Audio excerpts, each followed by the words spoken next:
Mystery Babylon, the mother of harlots, is the city that symbolizes idolatry. She is filled with carved images, idols, and false worship.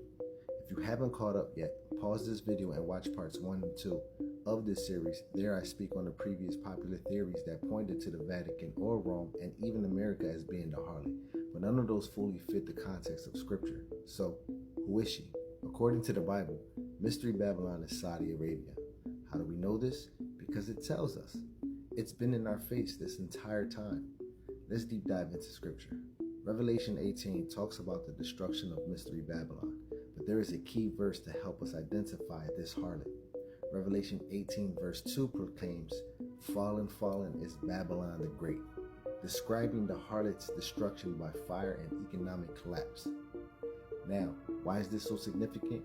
Well, because Isaiah 21 verse 9 regarding the fall of Babylon being Arabia also uses the same phrase, Babylon is fallen, is fallen. Let's take a look. Isaiah 21 is titled, "The Fall of Babylon." Verse 1 says, "The burden against the desert of the sea."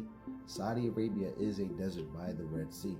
Verse 9 uses the same reference in Revelation 18:2 regarding the destruction of the harlot, Babylon is fallen, is fallen.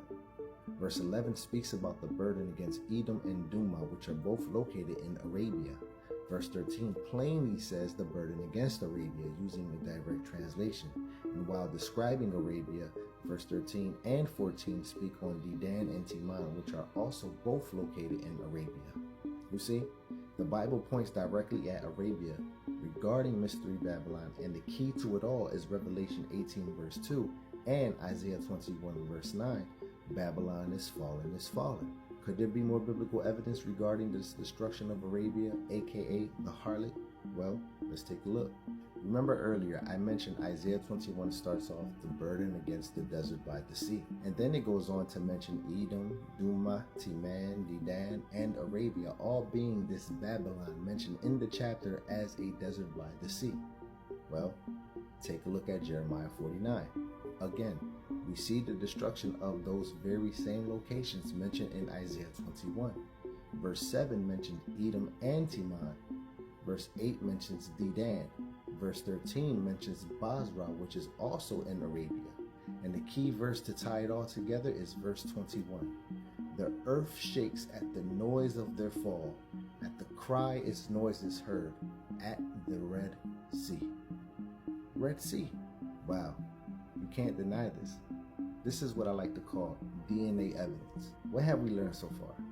Well, Revelation 17 introduces Mystery Babylon, the harlot. Revelation 18 describes the destruction of this harlot, and verse 2 gives us a key verse, Babylon is fallen, is fallen. Isaiah 21 describes the fall of Babylon, naming locations of this Babylon, which are all in Arabia, even calling Arabia literally by name. Verse 9 gives us the same reference as Revelation 18 verse 2. Babylon is fallen, is fallen. And verse 1 tells us it's a burden against the desert by the Red Sea. When we dive even deeper looking at Jeremiah 49, we notice the same locations are mentioned again with their destruction.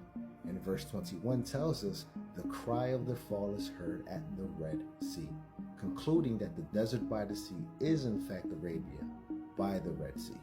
Would you like to dive even deeper? Well, let's take a walk. Revelation 17 and 18 describes the wine of her fornication, and how the kings of the earth became drunk of this wine, even becoming rich through the abundance of her luxury. She has a cup of wine in abundance coming out of the desert. Now, if Mystery Babylon is in fact Arabia, as we see scripture mentions it is, then what is this wine in abundance coming from Arabia? Well, it's oil. And the kings of the earth commit fornication and become drunk with the wine of her fornication. We've seen time and time again all of the world leaders symbolically in bed with Arabia over her oil. How do we know it's the oil? Look at Isaiah 34. Verse 5 mentions Edom, and verse 6 mentions Basra and Edom, which we learned earlier is in fact Arabia.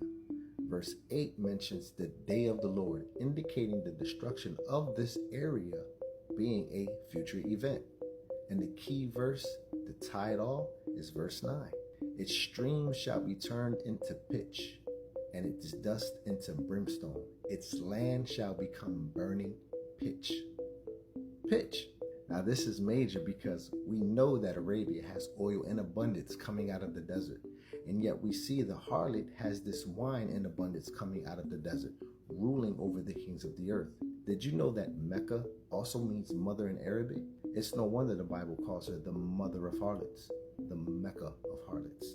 Even in Islamic eschatology, Saudi Arabia is also destroyed. Many Muslims resent the House of Saudi for Wahhabi iconoclasm, destroying shrines of early Islam, alliance with the West, especially the US, and rejection of jihad ideals.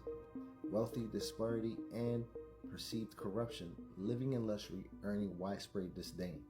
See, we can't deny Islam's role in biblical prophecy. It just fits perfectly. But hold on. It says the harlot rides a beast with 7 heads and 10 horns. Well, who's this beast? Stay tuned for the next series, The Beast of Revelation.